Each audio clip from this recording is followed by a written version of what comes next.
My name is John Leavy. I'm a mental health social worker based in Children's Services Achieving for Children.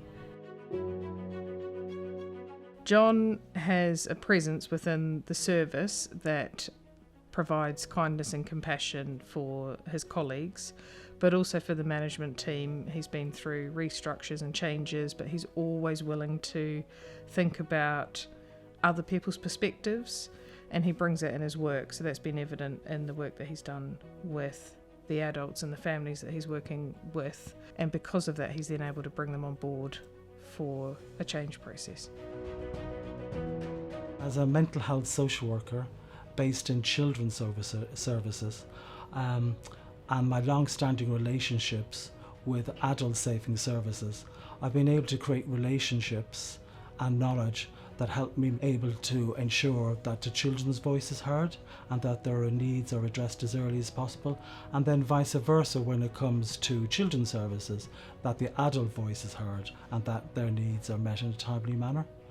And one of the things I enjoy about this sort of knowledge I've gained over the years, long years of my career, is that when it comes to the very vulnerable clients, those that suffer from DV, mental health and drug and alcohol, when all those three are present, sometimes they get a raw deal, and I'm passionate about helping them, so I advocate for them and try to use my influence to get the support and a care package to them, which then saves them distress and then the various agencies involved resources too.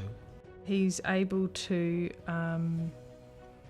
bring his expertise, so whether that's in a consultation with a social worker or in delivering some training, or when he's going off to do a joint home visit, and he's willing to do all of those things and anything's possible and doable, he then brings a confidence and calmness, but in a very humble way.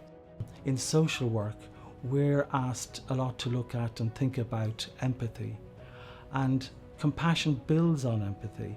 It's the desire to do things, it's the doing. And then this influenced my practice, and shapes my practice, in that I hopefully come with the attitude of being patient, sympathetic and tolerant to my clients. Especially some of my clients are a bit ambivalent about dealing with me. Once they feel that I'm on their side, so to speak, we're able to have sometimes difficult conversations. We always don't agree, and sometimes there's heightened emotion.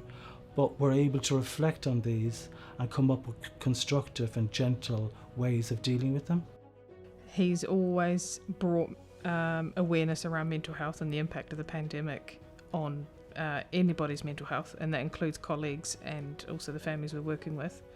So I suppose with that, there's then been a drive and passion to make sure that he's available and flexible. One of the things I'm really proud of is that I'm a member of the Strengthening Families team, and we're a strong and coercive team that have really stepped up to the game when it comes to the difficulties of the pandemic.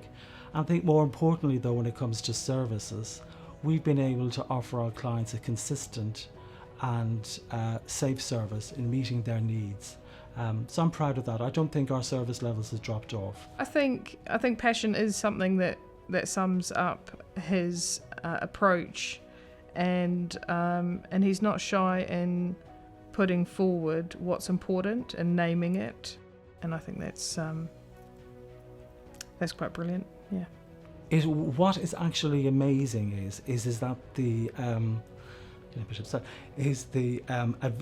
people getting through adversity, and I think in the last year and a half, our clients have demonstrated, sometimes more than us, that they can move on, and that we need to be humble in what we see.